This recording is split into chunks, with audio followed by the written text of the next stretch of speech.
Buğalar, niyə özünüzü həlak edirsiniz ona buna görə? Onsuz da qədriniz bilinmir, bilinməyəcək. Eləməyin.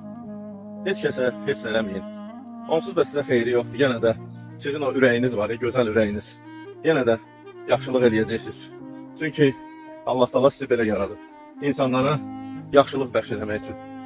Dünya da elə sizin kimi insanların üstündə dayanır. Hamı pis olsa onda nə olardı? Ona görə sizə xeyri yoxdur. Amma qədərində eləyin əziz buğalar. Hər şeyi çox eləyəndə mənasız olur. Suyu da çox səndə görürsən adamın ürəyi bulanır. Ona görə siz də çalışın hər şeyi dozasında, əndazəsində eləyin. Ürəyimiz düzdür, gözəldir də. Hamı özünüz kimi bilirsiniz. Sonra da görürsən ki, sizə arxadan zərbələr vururlar. Amma yenə də nə qədər olmasa, belə deyək, yaxşılığı da dozasında eləyin. Onda hər şey yaxşı olar.